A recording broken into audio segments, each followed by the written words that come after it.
பிரியா, தீபிகா 2 பேரும் அக்கா தங்கச்சிங்க. பிரியா சிட்டில இருக்க தன்னோட பாட்டி கிட்ட வளர்ந்தவ. தீபிகா ஊர்ல இருக்க தன்னோட இன்னொரு பாட்டி கிட்ட வளர்ந்தவ. அரவிந்த், கோபால் 2 பேரும் அண்ணன் தம்பிங்க. அரவிந்த் சிட்டில வளர்ந்த பிரியாவை கல்யாணம் பண்ணிக்கிறான். கோபால் கிராமத்துல வளர்ந்த தீபிகாவை கல்யாணம் பண்ணிக்கிறான்.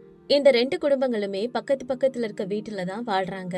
ஒரு பக்கம் மிக்ஸி, கிரைண்டர், மைக்ரோவேவ் ஓவன்னு சத்தம், இன்னொரு பக்கம் உரல் உலக்கைன்னு சத்தம். அப்படி அக்கா தங்கச்சி அவங்களோட வாழ்க்கை முறையில சிட்டில வளர்ந்ததுக்கும் கிராமத்துல வளர்ந்ததுக்குமான நிறைய வித்தியாசங்கள் இருக்கு.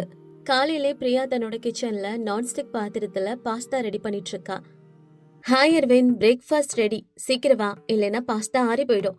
உனக்கு பிடிக்கும்னு இன்னைக்கு ஒயிட் சாஸ்ல பாஸ்தா பண்ண. சூப்பர் பிரியா, பாஸ்தா என்ன இட்டாலியன் ஸ்டைல்ல செஞ்சியா? ஆமா அரவிந்த், யூடியூப்ல இட்டாலியன் செஃப் ரெசிபி பார்த்து செஞ்சேன். இதுல பயன்படுத்தின பொருட்கள் எல்லாமே ரொம்பவே ஆர்கானிக். ஆர்கானிக் தான் நம்ம ஹெல்த்துக்கு நல்லது.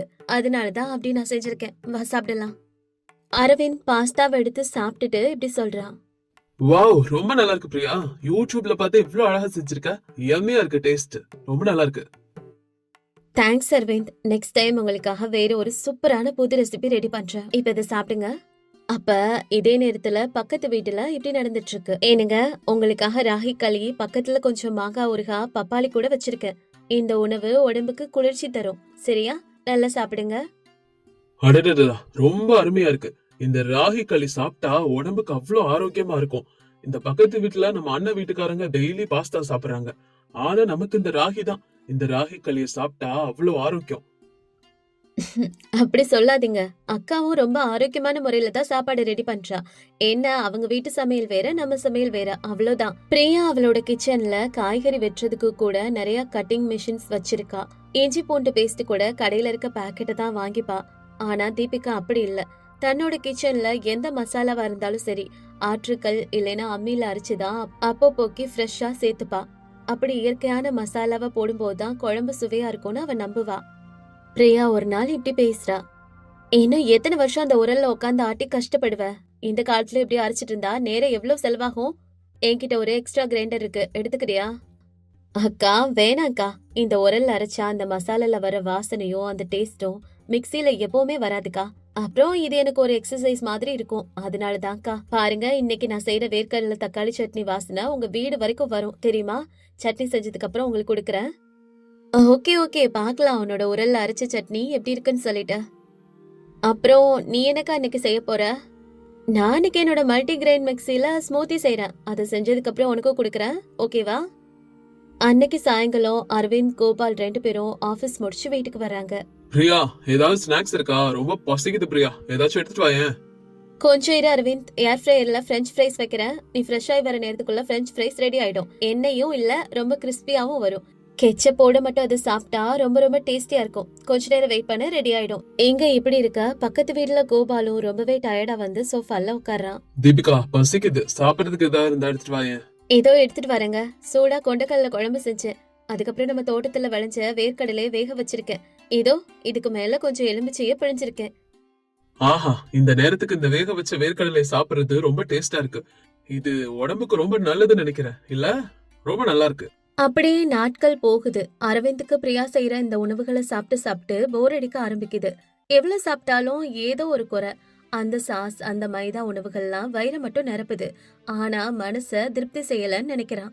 அதே நேரத்துல சரியா ஒரு நாள் தீபிகா தன்னோட வீட்டுல புளிச்சக்கீரை தொக்கு செய்யறா. அந்த உலர்ந்த மிளகா, பூண்டு, புளிச்சக்கீரை கலந்த வாசனை எல்லாம் காத்துல பறந்து பிரியா வீட்டுக்கு வருது. அப்ப அரவிந்த் அந்த புளிச்சக்கீரை வாசனையை நுகர்ந்துட்டு பிரியா கிட்ட இப்படி சொல்றான். என்ன பிரியா, வாசனை ஆள தூக்குது. நம்ம வீட்ல ஏதாச்சும் ஸ்பெஷலான ஃபுட் செஞ்சுட்டு இருக்கியா? வாசனையே சூப்பரா இருக்கு. இல்ல அரவிந்த், நான் இப்பதான் வெஜிடபிள் சாலட் மிக்ஸ் செய்ய போறேன். அந்த வாசனை தீபிகா வீட்ல இருந்து வருதுன்னு நினைக்கிறேன். அவ ஏதோ தொக்கு தாளிக்கிறா போல, அதான் அப்படி வருது. அப்படியா? அந்த வாசனை புளிச்சக்கீரை தொக்கு வாசனை போல இருக்கு. சின்ன வயசுல என்னோட அம்மா அந்த புளிச்சக்கீரை தொக்கு சூப்பரா செய்வாங்க. எனக்கு அந்த தொக்கு நான் சின்ன வயசுல இருந்தே ரொம்ப பிடிக்கும். தீபிகா அதுதான் செஞ்சுட்டு இருக்கான்னு நினைக்கிறேன். அப்படிதான் இருக்கு அந்த வாசனையை பார்த்தா. தீபிகாட்ட கேட்டு எனக்கு கொஞ்சம் வாங்கிட்டு வரியா பிரியா? அப்படியா? சரி ஓகே, நான் கேட்டு வாங்கிட்டு வரேன். உடனே பிரியா தீபிகாவோட வீட்டுக்கு போறா. தீபிகா, என்ன செஞ்சுட்டு இருக்க? ஊரெல்லாம் உன்னோட சமையல் வாசனை தான் வருது. அப்படியாக்கா, புளிச்சக்கீரை தொக்கு தான் செஞ்சுட்டு இருக்கேன். உரல்ல அரைச்சு பண்ண. இப்பதான் தாளிப்பு போட்டுட்டு இருக்கேன். இத கொஞ்சம் டேஸ்ட் பாருங்க எப்படி இருக்குன்ட்டு. அப்படி சொன்ன தீபிகா ஒரு கிண்ணத்துல வச்சு அந்த தொக்க பிரியா கிட்ட குடுக்கறா. பிரியா அதை சாப்பிட்டுட்டு ஷாக் ஆகுறா. ஓ மை காட் தீபிகா, இது என்ன இவ்ளோ டேஸ்டா இருக்கு? நான் எக்ஸ்பெக்ட் பண்ணவே இல்ல. என்னோட மிக்ஸில அரைச்சா இந்த டேஸ்ட் வரவே வராது. சரி, இது அரவிந்த்க்கு ரொம்ப பிடிக்கும். கொஞ்சம் குடுக்குறியா? அவருக்கு எடுத்துட்டு போறேன். அக்கா, என்னக்கா நீ இப்படி கேக்குற? இங்க இருக்க எல்லாத்தையுமே எடுத்துட்டு போக்கா. அச்சோ தீபிகா, எல்லாமே வேணாம். எனக்கு கொஞ்சம் ஒரு கிண்ணத்துல மட்டும் வச்சு கொடு. அதுக்கப்புறம் தீபிகா புளிச்ச கீரை தொக்க ஒரு கிண்ணத்துல வச்சு பிரியாக்கு கொடுக்கறா. பிரியா அந்த தொக்க எடுத்துட்டு வந்து அரவிந்த்க்கு பரிமாறுறா. அரவிந்த் அதை சாப்பிட்டுட்டு இப்படி சொல்றான். பிரியா, என்ன இது டேஸ்ட்? யம்மி யம்மியா இருக்கு. இந்த தொக்கு வாசனை மட்டும் இல்ல, டேஸ்டும் சூப்பரா இருக்கு. நீ இப்படி ஒரு முறை ட்ரை பண்ண ப்ளீஸ். சரி அரவிந்த், எனக்கும் இந்த மாடர்ன் ரெசிபி செஞ்சு செஞ்சு போர் அடிச்சிருச்சு. நானும் இதுக்கப்புறம் தீபிகா கிட்ட ரெசிபி வாங்கி இதெல்லாம் செஞ்சு பாக்குறேன். சரியா? அதே போல இந்த பக்கம் கோபாலுக்கு தீபிகா தினமும் செய்யற சாப்பாடு தவிர புதுசா ஏதாவது சாப்பிடணும் போல இருக்கு. அவ இப்படி சொல்றான். தீபிகா, நீ தினமும் செய்யற இந்த குழம்பு, இந்த காய்கறி தவிர ஏதாச்சும் புதுசா செஞ்சு கொடுக்கறியா எனக்கு? என்னங்க இப்படி கேக்குறீங்க? எனக்கு காய்கறி தொக்கு தவிர எதுவும் செய்ய தெரியாதே. என்ன பண்றது? இன்னைக்கு வேற மாதிரி ஏதாவது வாய்க்கு ருசியா சாப்பிடலாம்னு நினைச்சா. சரி பரவாயில்ல, நீ எப்பவும் போல செய்யறதே செய்ய தீபிகா, ஒன்னும் பிரச்சனை இல்ல. சரியா? கோபால் அப்படி சொல்லிட்டு அவனோட வேலைக்கு கிளம்பிட்டான். கணவனை வாய் திறந்து கேட்கும் போது கோபாலுக்கு ஏதாவது செஞ்சு கொடுக்கணும்னு தீபிகா நினைக்கிறா. ஆனா அவளுக்கு புது ரெசிபி எல்லாம் செய்ய தெரியாது. அப்பதான் தீபிகாவுக்கு பிரியாவோட ஞாபகம் வருது. பிரியா வீட்டுக்கு போறா தீபிகா. அக்கா, என்ன செஞ்சுட்டு இருக்க? இது என்ன சமையல்கா? இது பெப்பர் சிக்கன் கிரேவி, அப்புறம் பிரெஞ்ச் ஃப்ரை செய்யறேன் தீபிகா. அப்படியா? எனக்கு ஒரு கிண்ணத்துல கொஞ்சம் குடுக்கறியாக்கா? கண்டிப்பா தீபிகா, உனக்கு இல்லாததா எடுத்துட்டு போ. அப்புறம் பிரியா அவ செஞ்ச பெப்பர் சிக்கன் கிரேவி, அதுக்கப்புறம் பிரெஞ்ச் ஃப்ரைஸ தீபிகாவுக்கு ஒரு கிண்ணத்துல வச்சு கொடுக்கறா. தீபிகா அதை எடுத்துட்டு வந்து கோபாலுக்கு சாப்பிட கொடுக்கறா. ஏனுங்க, இது என்னோட அக்கா கொடுத்தா. ஏதோ புதிய உணவுன்னு நினைக்கிறேன். ஒரு தடவை டேஸ்ட் பண்ணி பாருங்களேன். அடட, இது சூப்பரா இருக்கு தீபிகா. அந்த பெப்பர் சிக்கன் வாசனை வந்து மேல கரகரன்னு ரொம்ப வெரைட்டியா இருக்கு. எப்போ நம்ம செய்யற கோழி குழம்பை விட இது ரொம்ப வித்தியாசமா இருக்கு தீபிகா. சூப்பர், எனக்கு ரொம்ப ரொம்ப பிடிச்சிருக்கு. ஆமா, பாத்தீங்களா? அக்கா கையிலயும் ஏதோ மேஜிக் இருக்கு. செமையா செஞ்சிருக்கா. பிரெஞ்ச் ஃப்ரைஸ் சூப்பரா இருந்துச்சுல. இப்படி அடுத்தடுத்த நாட்கள்ல 2 வீடுகள்ல செஞ்ச உணவுகள் பரிமாற்றம் நடக்குது. இப்ப அண்ணன் தம்பிங்களும் அவங்களோட மனைவிகளும் கூடி ஒரு முடிவுக்கு வர்றாங்க. ஒரு நாள் எல்லாருமே சேர்ந்து ஒரே இடத்துல உட்கார்ந்து சாப்பிடணும்னு முடிவு பண்றாங்க. வீட்டுக்கு பின்னாடி இருக்க வாழை இலைய பறிச்சு சிட்டி உணவு, கிராமத்து உணவுன்னு சாப்பிட ஆரம்பிக்கிறாங்க. இன்னைக்கு விருந்து ரொம்பவே ஸ்பெஷல்பா. ஒரு பக்கம் தீபிகா செஞ்ச ராகி களி, நாட்டுக்கோழி குழம்பு, புளிச்சக்கீரை தொக்கு இதெல்லாம் இருக்கு. இன்னொரு பக்கம் பார்த்தா நம்ம பிரியா செஞ்ச salad, pepper chicken gravy, fish finger chips இதெல்லாம் இருக்கு. ரொம்ப சூப்பரா இருக்கு. எல்லாமே பாக்குறதுக்கு, சாப்பிடுறதுக்கும் கண்டிப்பா நல்லா இருக்கும். ஆனா உணவு எதுவா இருந்தாலும் அது அன்போட செஞ்சாதான் சுவையா இருக்கும். தீபிகாவோட பாரம்பரியமான சாப்பாடு நம்மளோட ஆரோக்கியத்தை பாதுகாக்கும். பிரியா அண்ணியோட மாடர்ன் சாப்பாடு நம்ம நாக்குக்கு புது சுவையை கொடுக்கும். அதனால இன்னைக்கு 2 பேரோட சாப்பாடுமே ரொம்ப ரொம்ப ஸ்பெஷல் தான். இன்னைக்கு ஒரு புடி புடிச்சிட வேண்டியதுதான். ஆனா நான் இதுக்கப்புறம் மாடர்ன் சமையல அக்கா கிட்ட கத்துக்கணும்னு நினைக்கிறேன். எப்படி ஸ்மார்ட்டா சமைக்கணும்னு அக்காவோட கிச்சனை பார்த்தாலே தெரிஞ்சுக்கலாம். எனக்கு இன்னைக்கு அக்கா செஞ்சிருக்கிற இந்த பெப்பர் சிக்கன் கிரேவி ரொம்ப ரொம்ப பிடிச்சிருக்குது. தீபிகா, என்னதான் என்னோடது மாடர்ன் கிச்சனா இருந்தாலும் நான் எல்லாத்துக்குமே மிஷின்ஸ் தான் டிபெண்ட் பண்ணி இருக்கிறேன். ஆனா நீ அன்னைக்கு உரல்ல அரைச்சு செஞ்சியே அந்த தொக்கு, அது ரொம்ப டேஸ்டா இருந்துச்சு. அப்ப இதுக்கப்புறம் எங்க வீட்லயும் உரல் சத்தம் கேட்கும்னு நினைக்கிறேன். அப்படிதானே பிரியா? கண்டிப்பா அரவிந்த், இதுக்கப்புறம் நான் தீபிகா கிட்ட அந்த தொக்கு ரெசிபியை கேட்டு உங்களுக்கு செஞ்சு தரேன். ஓகேவா? நானும் அக்கா கிட்ட இதுக்கப்புறம் மாடர்ன் ஸ்நாக்ஸ் எல்லாம் எப்படி செய்யறதுன்னு கேட்டு தெரிஞ்சுக்குவேன். அப்பப்ப புதுமையும் வேணும் தானே, அப்பதான் சுவாரஸ்யமா இருக்கும். அதுக்கப்புறம் எல்லாரும் அங்க இருக்க உணவுகளை சாப்பிட ஆரம்பிக்கிறாங்க. அந்த விருந்துல நவீன தன்மையும் பாரம்பரியமும் சேர்ந்தே இருக்குது. சமையலறை எதுவா இருந்தாலும் சரி, சமையல் முறை எதுவா இருந்தாலும் சரி, முக்கியமானது சமைக்கிறவங்களோட மனசும் ஆரோக்கியமும் தான். கிராமத்து உணவுகள் தான் நம்மளோட வேர்கள். நம்ம முன்னோர்கள் அததான் சத்தான உணவுகள்னு சொல்லிட்டு போயிருக்காங்க. ஆனா இன்னைக்கு இருக்கிற இந்த வேகமான உலகத்துல மாடர்ன் சாப்பாடும் அந்த அளவுக்கு நமக்கு டேஸ்டையும் கொடுக்குது. அதனால ரெண்டுமே வேணும் தான். ஆமாமா, மாடர்ன் உணவுல டேஸ்ட் இருக்கும், கிராமத்து உணவுல ஆரோக்கியமும் இருக்கும். அதனால இந்த 2 உணவும் கலந்த சமையலறை தான் பெஸ்ட் கிச்சன். நீங்க எல்லாரும் சொல்றதும் சரி. கிராமத்து உணவோ நகரத்து உணவோ, சமையல் முறை எப்படி இருந்தாலும் சரி, அது சாப்பிட்றவங்களோட வயிறை மட்டும் இல்லாம மனசையும் சந்தோஷப்படுத்தணும். அதுதான் என்னை பொறுத்த வரைக்கும் திருப்தியான சாப்பாடு. அதுக்கப்புறம் சந்தோஷமா அந்த விருந்த சாப்பிட ஆரம்பிக்கிறாங்க. அந்த 2 குடும்பங்களோட சமையலறை வேற வேறையா இருந்தாலும் அவங்களோட அன்பு ஒண்ணுதான்னு இந்த கதை சொல்லுது. அது ஒரு பெரிய சிட்டி. அந்த சிட்டில ஒரு அபார்ட்மெண்ட் காம்ப்ளெக்ஸ்ல தன்னோட குடும்பத்தோட ரம்யா வாழ்ந்துட்டு வரா. அவ ஒரு அழகான கிராமத்துல இருந்து கல்யாணம் பண்ணிட்டு இந்த சிட்டிக்கு வந்து 1 மாசம்தான் ஆச்சு. ரம்யா அப்ப தனக்கு தானே இப்படி பேசிக்கிறா. ஐயோ, இந்த நகரத்துல எவ்வளவு வெயிலு. கிராமத்துலன்னா நல்லா சில்லுன்னு காத்து வீசும். வீடு முழுக்க மரம் இருக்கும், முற்றத்துல காய்கறிலாம் இருக்கும். ரம்யா அப்படி நினைச்சிட்டே இருக்கும் போதே அங்க அவளோட மாமியார் காந்தம்மாவோட குரல் கேக்குது. அவங்க சந்தையில இருந்து அப்பதான் வந்திருக்காங்க. என்ன அப்படி விலைவாசி எல்லாம் ஏறி போய் கிடக்குது. சந்தைக்கு போனா காசு மட்டும்தான் காலி ஆகுது, ஒரு பொருளை வாங்க முடியல. அத்த, ஏன் இவ்ளோ கோபமா இருக்கீங்க? என்ன நடந்துச்சு அத்த? ஆமாடி, கோபம் வராதா என்ன? அந்த தக்காளி விலை வானத்தை தொற்றுச்சு. கிலோ 100 ரூபாயாம். கத்திரிக்காய் வெண்டைக்காய்லாம் ரொம்ப விலை ஆயி போச்சு. இந்த நகரத்துல வாழணும்னா சொத்து பத்துக்களை வித்துதான் வாழணும் போல இருக்கு. அப்பா அங்க காந்தம்மாவோட பொண்ணு ராதிகா வர்றா. என்னம்மா காலையிலே சத்தம் போட்டுட்டு இருக்கா, என்னாச்சு? என்ன நான் சத்தம் போட்டுட்டு இருக்கேனா? இன்னைக்கு என்ன காய் வைக்கிறதுன்னு யோசிச்சா தலையே வெடிச்சு போயிடுது. காய்கறி விலைலாம் ஏறி போய் கிடக்கு. அத்த, சந்தையில காய்கறி விலைலாம் அதிகமா இருக்குன்னா நம்மளே காய்கறிகளை விளைய வைக்கலாமே அத்த. என்ன காய்கறிகளை விளைய வைக்க போறீங்களா? இது என்ன உங்க ஊரு கிராமம் நினைச்சீங்களா? இங்க என்ன தோப்பு வயல்னு இருக்கா? இது அபார்ட்மெண்ட். இங்க எப்படி காய்கறிகளை விளைய வைக்க முடியும்? நீங்க ஏதாவது தெரிஞ்சுதா பேசுறீங்களா இல்ல தெரியாம பேசுறீங்களா? ராதிகா சொல்றது உண்மைதான் ரம்யா. உனக்கு இன்னும் அந்த நகரத்தை பத்தி தெரியல. இங்க தண்ணி வாங்கணும், பால் வாங்கணும், ஏன் கருவேப்பிலை வாங்கணும்னா கூட கடையில தான் போய் வாங்கணும். நீ போய் அந்த தக்காளியை மட்டும் வச்சு ஏதாவது ரசம் வை. காந்தம்மா இப்படி சொன்னதோ ரம்யா அமைதியா கிச்சனுக்குள்ள போயிடுறா. ஆனா அவளோட மனசுக்குள்ள ஒரு யோசனை தோணுது. மனசு இருந்தா மார்க்கம் இருக்கு. செய்யணும்னு நினைச்சு முயற்சி பண்ணா கண்டிப்பா செய்யலாம் அப்படின்னு அவளுக்குள்ளே நினைச்சுக்கிட்டு அதுக்கப்புறம் சமையலறையில காய்கறிகளை நறுக்கிட்டு இருக்கா. அந்த காய்கறிகள்ல இருந்து சில முதிர்ந்த விதைகள் அவளுக்கு கிடைக்குது. வழக்கமா மத்தவங்க அந்த விதைகளை குப்பையில போட்டுருவாங்க. ஆனா ரம்யா அப்படி செய்யல. ரம்யா தக்காளி விதைகள், பச்சை மிளகாய் விதைகள், முத்தி போன கத்திரிக்காய் விதைகளை பிரிச்சு ஒரு டிஷ்யூ பேப்பர்ல உலர வைக்கிறா. இந்த விதைகள் தான் நாளைக்கு பயிராக போகுது. இந்த விதைகளை போட்டு விட்டா என்ன? நம்ம டெரஸ்ல தான் காலி இடம் இருக்குதே, அங்க போய் இதை முயற்சி பண்ணி பார்க்கலாம். ஹலோ அண்ணி, என்னாச்சு உங்களுக்கு? இந்த குப்பையெல்லாம் போய் ஜாக்கிரதையா காய வச்சிருக்கீங்க. என்னது இது? ராதிகா, இது குப்பை இல்ல, இதெல்லாம் விதை. இத போட்டா செடி வளரும். என்னது? இந்த கான்கிரீட் கட்டிடத்து மேல செடி வளருமா? ஏன்னா உங்களுக்கு பைத்தியமா பிடிச்சிருக்கா? நீ மண் எங்க இருந்து எடுத்து வருது? இதுக்கான தொட்டி எல்லாம் எங்க இருந்து எடுத்து வருது? இதுக்கெல்லாம் ஆயிரக்கணக்கா செலவாகும். அம்மாக்கு தெரிஞ்சா பணத்தை வீணடிக்கிறீங்கன்னு உங்களதான் திட்டுவாங்க. நான் இதுக்காக தொட்டி எல்லாம் வாங்க போறது இல்ல ராதிகா. நம்ம வீட்டுல வேஸ்டா இருக்க டப்பா, அப்புறம் பெயிண்ட் வாலிலாம் இருக்குல்ல, அதே பயன்படுத்திக்கலாம். அப்புறம் மண்ணு பக்கத்துல கட்டட வேலை நடக்குது, அந்த இடத்துல இருந்து எடுத்துட்டு வரேன். உங்க இஷ்டம். ஆனா எங்க அம்மா கிட்ட திட்டு வாங்குறதுக்கு ரெடியா இருங்க. எனக்கு இந்த மாதிரி மண்ணுல வேலை செய்யறதெல்லாம் பிடிக்காது. அதனால என்ன கூப்பிடாதீங்க, நீங்க ஏதோ பண்ணிக்கோங்க. ஆனா ரம்யா தன்னோட முயற்சியில உறுதியா இருக்கிறா. அன்னைக்கு மதியம் காந்தம்மா தூங்குனதுக்கு அப்புறம் ரம்யா ஸ்டோர் ரூமுக்கு போறா. அங்கிருந்த பழைய வாளி, உடைஞ்ச பிளாஸ்டிக் டப்பா, காலி வாட்டர் பாட்டிலுங்க, இது எல்லாத்தையும் எடுத்துட்டு வரா. ரம்யா பழைய டப்பாக்கள்ல சின்ன சின்ன துளைகளை போட்டு அதுக்குள்ள மண்ணை கொட்டி நிரப்புறா. கிச்சன்ல மீதமான காய்கறி தோல், டீ பவுடர் இதெல்லாம் போட்டு இயற்கை உரம் தயாரிக்கிறா. இது எல்லாத்தையும் பண்ணி வச்சுட்டு அந்த விதைகள் கிட்ட நீங்க நல்லா வளரணும்னு சொல்லி பேசிட்டு இருக்கா ரம்யா. அப்ப அந்த நேரத்துக்கு காந்தம்மா துணிக்காய போடுறதுக்காக மாடிக்கு வர்றாங்க. அப்ப காந்தம்மா ரம்யாவையும் இந்த பிளாஸ்டிக் டப்பாக்களையும் பார்த்துட்டு பயங்கரமா கோபப்படுறாங்க.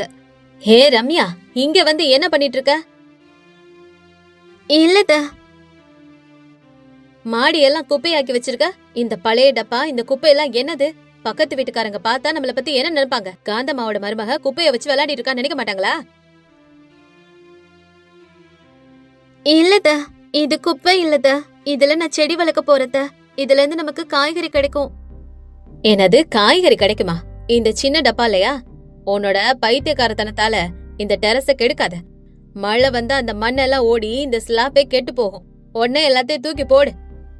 இல்லத்த, தரைக்கு எதுவும் ஆகாதத. நான் கீழே பிளாஸ்டிக் சீட் போட்டிருக்கேத்த. ஸ்லாப் கெட்டு போகாதத. ஒரு தடவை நம்புங்கத்த. 1 மாசத்துக்கு அப்புறம் காய்கறி வரலனா நானே இதெல்லாம் எடுத்து போட்டுறேன். பிளீஸ் அத்த. பாத்தியாமா இவங்க பண்றத? என்னதான் அண்ணி கிராமத்தை விட்டு இவ்ளோ பெரிய சிட்டிக்கு வந்தாலும் அவங்களோட கிராமத்து புத்தி இன்னும் போகவே இல்ல. பிடிவாத பிடிக்கிறாங்க. ராதிகா சொன்னதை கேட்ட காந்தம்மா இப்படி சொல்றாங்க. சரி, நான் உனக்கு 1 மாசம் டைம் கொடுக்கறேன். அதுக்குள்ள செடி வளர்ந்து காய்கறி காக்கலனா இது எல்லாத்தையும் எடுத்து நானே கீழே போட்டுருவேன். அதுக்கப்புறம் நீ இந்த டாபிக்க பத்தியே பேசக்கூடாது. சரிங்கத்த, நீங்க சொல்ற மாதிரியே கேக்குறத.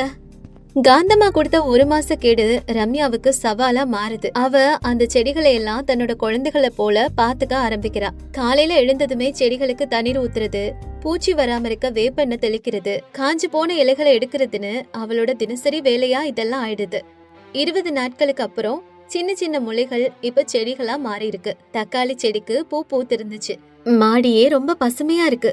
இன்னும் கொஞ்ச நாள்ல நான் நினைச்ச மாதிரியே காய்கறி எல்லாம் காய்ச்சிடும்.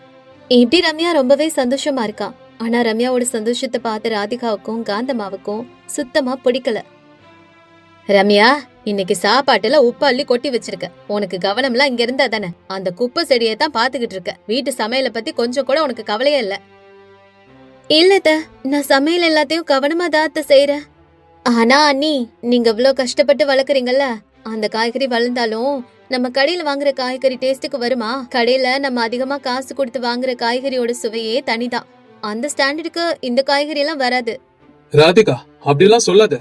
ரம்யா தான் கஷ்டப்பட்டு அந்த செடிகள் எல்லாம் வளர்க்கறாள்ல, கொஞ்ச நாள் பொறு பாக்கலாம். ஓ, நீ அவங்களுக்கு சப்போர்ட்டா? அந்த செடியில இருந்து எவ்வளவு பூச்சி வருது தெரியுமா? உன்னை வந்து அந்த பூச்சி எல்லாம் கடிச்சதா உனக்கு தெரியும். ராதிகாவோட பேச்சை கேட்டு ரம்யாவுக்கு ரொம்பவே கஷ்டமா இருக்கு. இருந்தாலும் அவளோட செடியெல்லாம் பார்க்கும்போது அவ அந்த கஷ்டத்தை எல்லாம் மறந்துடுறா. 1 மாசம் முடியுது.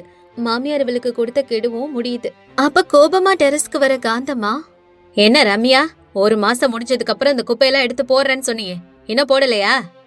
இப்படி கோபமா கேட்டுக்கிட்டே அந்த மாடிய பார்த்த காந்தம்மா அசந்து போய் நின்னுறாங்க.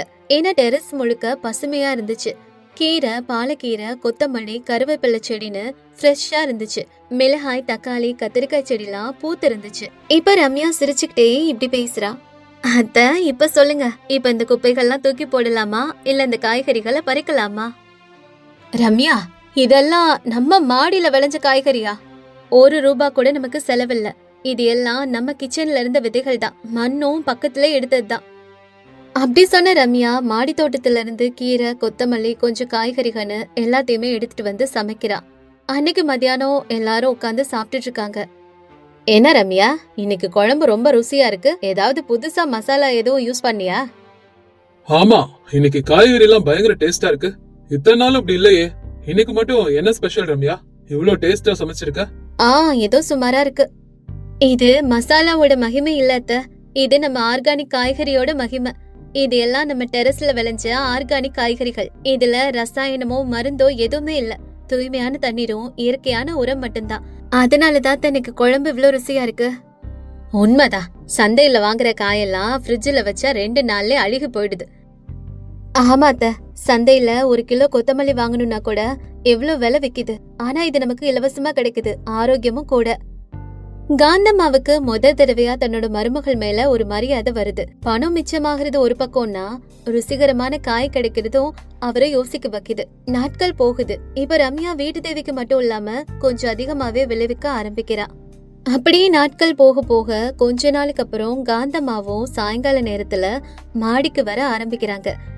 இந்த பசுமையான தோட்டங்களை பார்க்கும் போதே அவங்களுக்கு ரொம்பவே மன அமைதி கிடைக்குது.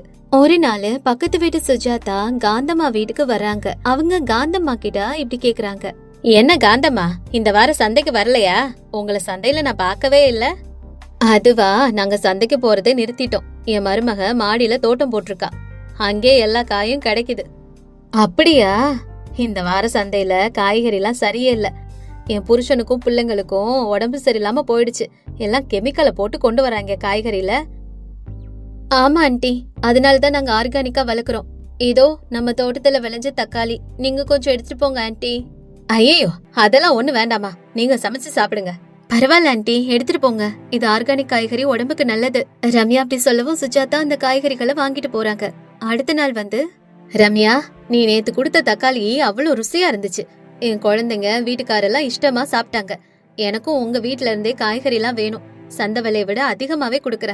நீ முடியாதுன்னு மட்டும் சொல்லிடாதமா. அதுக்கப்புறம் அபார்ட்மெண்ட்ல இருக்க எல்லாருமே எங்களுக்கும் ஆர்கானிக் தக்காளி வேணும், புதினா வேணும்னு கேட்க ஆரம்பிக்கிறாங்க. ரம்யாவோட ஆர்கானிக் காய்கறிகளுக்கு டிமாண்ட் அதிகரிக்குது. ரம்யா இப்ப டெரஸ முழுசா தோட்டமா மாத்திட்டா. காய்கறிகளை வித்து வந்த பணத்துல நிறைய க்ரோ பேக்ஸ் வாங்கிட்டா. ஹே ராதிகா, உங்களோட பால்கனி நல்ல பசுமையா சூப்பரா இருக்கு. உங்க டெரஸோட கார்டன் போட்டோஸ் எல்லாம் நம்ம காலேஜ் குரூப்ல வைரல் ஆகிருக்கு தெரியுமா? உங்க அண்ணி ரொம்ப கிரேட். இந்த காலத்துல சிட்டில இருந்துகிட்டு இப்படிலாம் செய்யறது ரொம்ப கஷ்டம் தெரியுமா? அப்படியா சொல்ற? ஆமா, நம்ம பாட்னி லெக்சரர் கூட உங்க அண்ணிய அவ்ளோ பாராட்டினாங்க. அர்பன் ஃபார்மிங்னா இப்படி பண்றது தானா? இப்பதான் ராதிகாவுக்கு தன்னோட அண்ணியோட அருமை புரிய ஆரம்பிக்குது. எத கிராமத்து வேலைன்னு ரொம்ப இழிவா நினைச்சாலோ இன்னைக்கு அதுதான் அவங்களோட குடும்பத்துக்கே பெருமை தேடி தந்திருக்கு. வாரம்யா, என்னாச்சு? என்ன மன்னிச்சிடுங்க அண்ணி, உங்களையும் உங்களோட வேலையும் நான் ரொம்ப ஏளனம் பண்ணிட்டேன். ஆனா இன்னைக்குதான் தெரிஞ்சது, மண்ணில இருந்து வர்றது வெறும் காய்கறி மட்டும் இல்ல, நம்மளுக்கு ஆரோக்கியம் சந்தோஷம்னு. நான் உங்களை அப்படி எல்லாம் பேசிருக்க கூடாது அண்ணி. I am sorry. பரவாயில்ல ராதிகா, மண்ணு எப்போ நம்மள ஏமாத்தாது. மண்ணை நம்ம பராமரிச்சோம்னா அது நம்மளுக்கு ரெட்டிப்பா அதோட பலனை கொடுக்கும். சரிங்க அண்ணி, இதுக்கப்புறம் நானும் உங்களுக்கு ஹெல்ப் பண்றேன். இதை இன்னும் பெருசாக்கலாம். ஆன்லைன்ல கூட விற்கலாம். நம்ம அபார்ட்மெண்ட் காரங்களுக்கு மட்டும் இல்லாம வெளியே இருக்கவங்களுக்கும் விற்கலாம். ரொம்ப நன்றி ராதிகா. கண்டிப்பா உன்னோட படிப்பும் என்னோட அனுபவமும் சேர்ந்தா நம்ம பல அற்புதங்களை செய்யலாம். அப்படியே 6 மாசம் போகுது. இப்ப காந்தம்மாவோட டெரஸ் ஒரு பெரிய காய்கறி தோட்டமாவே மாறி போயிடுது. அப்போ ஒரு நாள் காந்தம்மா இப்படி சொல்றாங்க, ஒரு காலத்துல நான் காய்கறி விலைய பார்த்து பயந்தேன். இப்ப என் மருமக புண்ணியம், கைக்கு 4 காசும் வருது, காய்கறியும் வருது. ரம்யா, நீ இந்த வீட்டுக்கு வந்த லட்சுமி மட்டும் இல்ல, அன்னபூர்ணியும் கூடமா. அத்த, ரொம்ப நன்றி அத்த. ஆனா இதெல்லாம் எனக்கு கிராமம் சொல்லி கொடுத்த பாடம்தான். இயற்கைக்கு தூரமா நம்ம யாருமே வாழ முடியாது. நகரத்துல இருந்தாலும் நம்ம நினைச்சா அங்கேயும் காய்கறிகளை பயிர் வைக்கலாம். அப்படி சொல்றா ரம்யா. அவளோட இந்த ஆர்கானிக் தோட்டம் மூலமா அந்த நகரத்துல இருக்க நிறைய பேருக்கு நல்ல ஆரோக்கியமான காய்கறிகள் கிடைக்குது.